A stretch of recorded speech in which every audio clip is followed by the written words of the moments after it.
7월 31일 목요일입니다. 한국 시간으로, 미국 시간으로는 7월 30 수요일이죠. 오늘은 FOMC 소식부터 전해드려야 될 것 같습니다. 지금 보고 계시는 이 화면, 자, 마지막에 그래도 조금 반등이 들어와서 이렇게 마무리가 되었지만 정말 파월 때문에 피바다로 끝난 장이었습니다. 오늘 FOMC 이야기를 시작으로 뉴스를 시작하도록 하겠습니다. 뉴욕 증시가 혼조세로 마무리가 되었지만 냉정히 말하면 피바다로 마무리가 되었죠. 파월이 고일 관세 인플레이션 영향 평가를 이유로 금리 인하에 신중한 입장을 밝히면서 S&P 500 지수는 장중 상승분을 모두 반납하고 하락 마감했습니다. 여러분, 파월의 FOMC 발표하기 전에 트럼프가 또 새치기 해가지고 인터뷰했는데 어떤 얘기를 했냐면, 금리 9월 달에 인하한다는 얘기 많이 들었어, 많이 들리고 있어 하면서 간접적으로 파월의 이 얘기 들으면 좀 열받겠지만 그래도 나는 하면서 9월 금리 인하에 대한 소식들을 쫙쫙쫙 뿌렸거든요.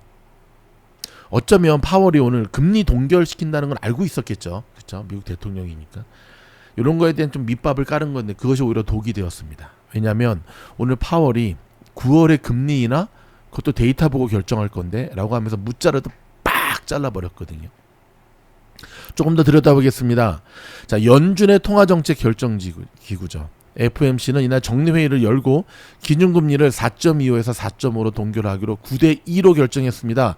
그간 금리 인하를 강하게 주장해왔던 미셸 보만, 윌러 이사 등 두 명의 위원은 반대표를 던졌습니다. 그래서 9대2거든요.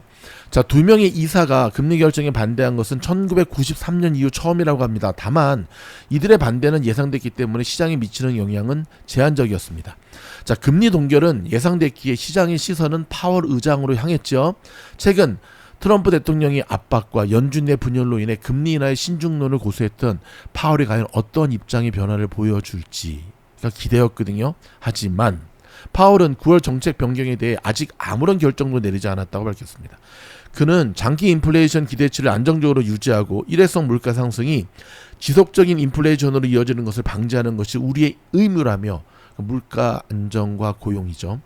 일부 품목에서 고일 관세의 영향이 더 분명히 나타나고 있지만 전반적인 경제활동과 물가에 미치는 영향은 아직은 지켜봐야 한다고 말했습니다. 아울러 그는 FOMC 대다수가 현재로서는 완만하게 제약적인 정책이 여전히 적절하다고 판단하고 있다고 언급을 했는데요. 두 명의 이사가 금리 동결에 반대했지만 대다수는 여전히 연준이 금리 인하로 움직이기에는 성급하다고 판단한 것입니다. 그는 참가자들이 신중하고 명확하게 입장을 정리하는 모습을 보였다면서 내가 기억할 수 있는 가장 훌륭한 회의 중 하나였다고 평가했습니다. 자, 파월 의장은 관세 전망에 대해 과거보다 좀 더 명확해졌지만 여전히 더 우리가 학습해야 할 게 많다고 언급했습니다. 그는 일부 품목에서 상품 가격이 올랐다고 여러 차례 언급하면서도 현재 금리를 인상하지 않음으로써 연준은 관세 효과를 좀 더 지켜보기로 말했습니다. 이 같은 발언은 9월 금리 인하와 연내 추가 인하를 기대하던 시장에 찬물을 끼얹었습니다. 시장에서는 연준이 향후 경제 데이터를 바탕으로 정책을 결정하는 데이터 의존적 기조를 유지할 것으로 보고 있습니다. 약간의 비둘기적인 성명서와 달리 기자회견은 대체로 매파적이었다는 평가가 우세했습니다. 근데 이게 여러분, 트럼프가 밑밥을 그렇게 깔았기 때문에 오히려 역효과가 난 거라니까요. 그렇죠? 제가 오늘 라방 때도 그런 얘기를 잠깐 했지만 북한 공산당도 아니고 중국 공산당도 아니고 어떻게 100%가 나옵니까? 항상 우리가 FOMC 회의록을 딱 보면 어떻죠? 그 안에서 점도표도 좀 다르게 나오고 열띤 토론이 있었다는 걸 알잖아요. 다만 마지막 이제 하나 된 모습을 보이고자 의장이 이제 두루두루 아우르고 해가지고 딱 발표를 한 거였는데, 이번 같은 경우는 벌써 보험만하고 윌러가 딱 반대했다는 걸 언론으로 흘리고 또 새치기 딱 해서 트럼프가 기자회견 해가지고 파월이 듣기는 좀 열받겠지만 금리 인하할 거라도 딱 하고, 파월은 파월의 이야기를 한 겁니다, 여러분. 파월은 지난 몇 년 동안 한결같이 데이터 인디펜던스, 그렇죠? 데이터 의존, 우린 데이터 보고 결정할 거야. 얼마나 의장으로서 빠져나가기 좋은 발언입니까? 우린 모든 것을 데이터 보고 결정할 거야.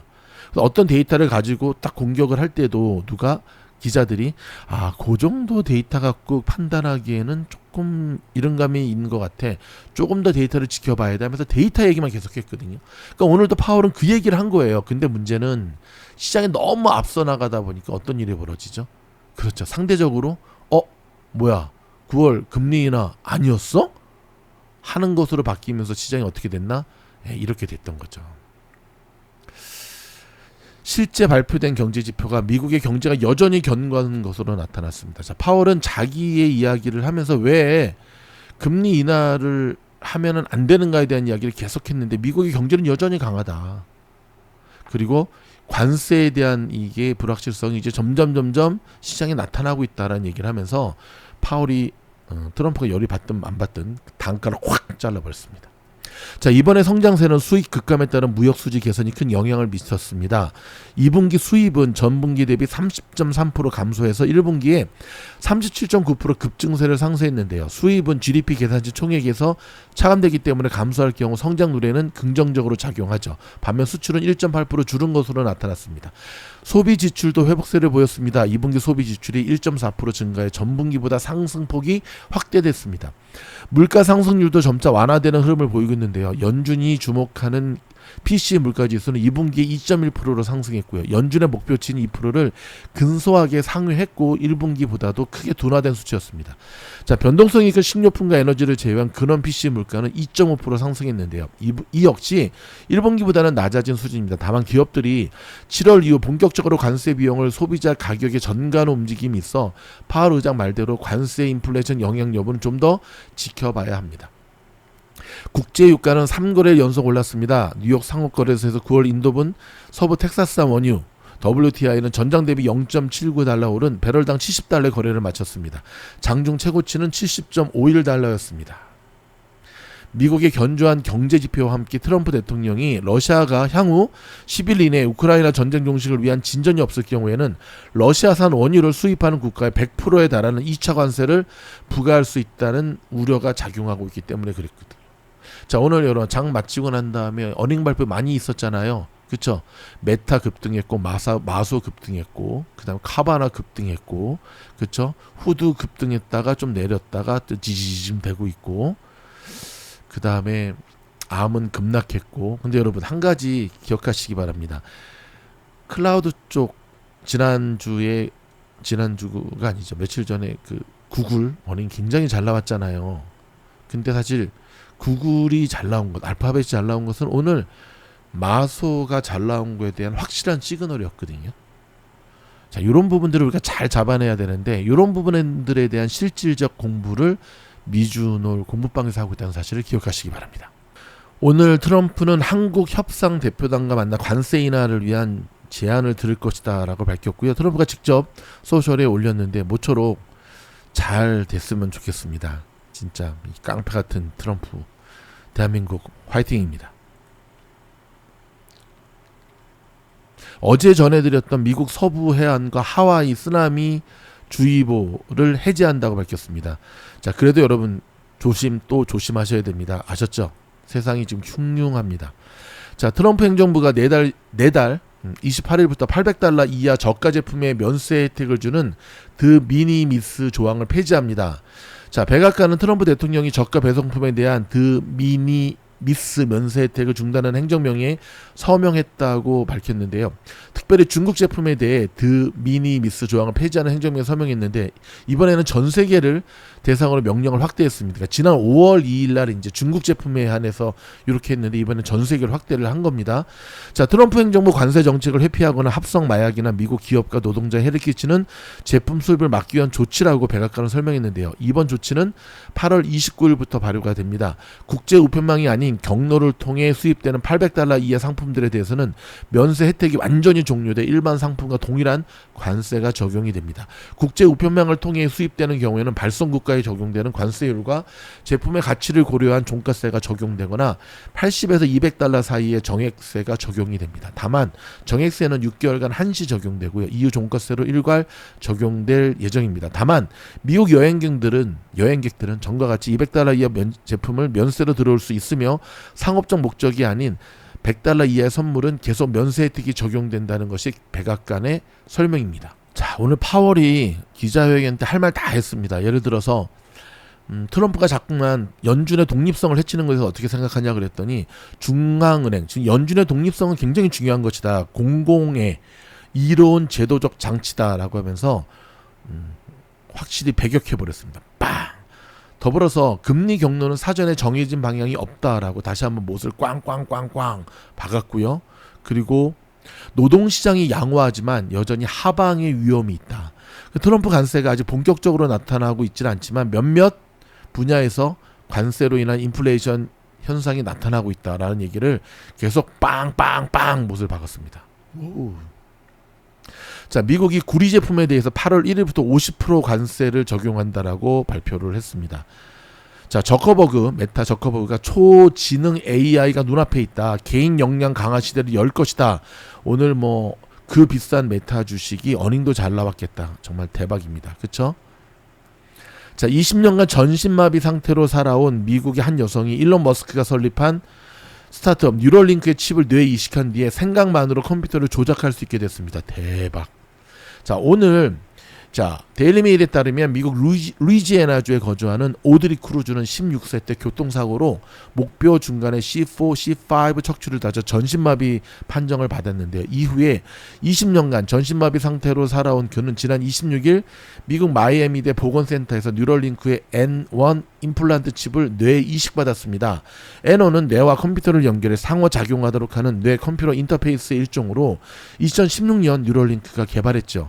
작은 동전 크기인 이 칩에는 머리카락보다도 가는 128가닥의 실이 붙어 있는데 각 실에는 뇌파를 감지하는 전극이 달려 있습니다. 이 전극이 뇌 운동 피질에 삽입돼서 뉴런의 전기 신호를 감지하면 감지된 신호가 블루투스를 통해 컴퓨터나 스마트폰으로 전송되고 뉴럴링크 소프트웨어가 이를 해석해 명령어로 변환이 되는데요.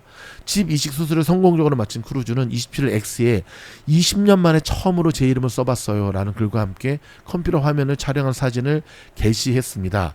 여러분이 지금 보고 계시는 썸네일의 요 사진이 그거거든요. 자, 크루즈는 자신의 이름은 물론 하트, 나무, 얼굴 등 다양한 그림을 생각만으로 그릴 수 있게 됐다면서 검지로 왼쪽 버튼을 클릭하고 커서가 손목을 따라 움직인다고 상상하면 됩니다. 텔레파시를 이용한 평범한 일상이라고 전했습니다. 이와 관련해 일론 머스크는 미래는 여기에 있다며 그녀는 생각만으로 컴퓨터를 제어하고 있다. 대부분의 사람들은 이것이 가능하다는 것을 깨닫지 못한다고 말했습니다. 한편 뉴럴링크 칩을 이식받은 사례는 이전에도 있었죠. 뉴럴링크는 앞서 미국 식품의약국으로부터 환자 5명을 대상으로 한 N1 이식 실험을 승인받았으며 현재까지 3명의 척수 손상 환자와 근위축성 측사경화증 환자에게 이식을 완료했는데요. 이들 역시 크루즈처럼 생각만으로 컴퓨터를 조작하는데 성공한 것으로 알려졌습니다. 정말 누구는 하나만 하기도 힘든데, 그쵸? 여러분, 속보 소식 조금 전에 들어왔네요. 러시아의 재대지진으로 인해서 캄차카 반도에서 화산 폭발이 시작됐다고 합니다. 와우, 러시아의 불해산 폭발이 시작이 됐다고. 강진 직후 분출이 시작이 됐다고 하네요. 야, 요즘도 화산이 폭발하는구나. 그쵸? 푸틴 경고다, 경고. 전쟁 그만하라는 경고다. 여러분, 카멜라 해리스 전 부통령 캘리포니아 주지사 선거 불출마를 공식 발표했습니다. 캘리포니아 이제 주지사 선거 출마가 유력시되면서 그 이야기가 굉장히 있었거든요. 근데 단호하게 하지 않겠다라고 아마도 3년 후에 다시 한번 대선에 도전할 것으로 보이는데 많이 좀 준비하고 나와야겠죠. 여러분, 지금 보고 계시는 이 화면이 테슬라의 현재 모습입니다. 장중에는 그래도 좋은 모습 보여줬었는데요. 파월의 매파적 발언 이후로 급락했다가 그래도 마지막에 많이 올라온 모습 보이시죠. 그래서 마이너스 0.67로 마무리가 되었고요. 애프터마켓은 조금 흐르는데 그럼에도 불구하고 여러분, 요즘 테슬라의 매수세는 기존의 매수세하고는 다른 매수세의 손바뀜이 시작되고 있다는 사실 아십니까? 여러분, 시장이 굉장히 힘이 듭니다. 그렇죠? 여러분, 시장을 계속 지켜보시는 분들 녹록지 않다는 걸 아실 텐데요. 그래서일까요? 저희 미주노 멤버십 굉장히 많은 분들이 가입해 주셨고, VIP 멤버십 가입하시게 되면 종목 추천에 대한 도움을 실제적으로 받을 수 있으시고요. 그 다음에 고기 잡는 법에 대한 기법도 배우시게 됩니다. 그리고 좀 들어와서 보시다가 좀 더 공부하고 싶다 하시는 분들이 최근에 저희 공부방 9기 여기 링크탕 많이 지원하시거든요. 몇 자리 안 남았습니다. 곧 최종 인터뷰 이후에 출항이 시작이 됩니다. 여러분, VIP 멤버십 가입하신 후에 우주 9기 공부방 지원하셔서 이 어려운 때에도 꾸준한 수익을 이어갈 수 있기를 바랍니다. 자신 있습니다. 고맙습니다.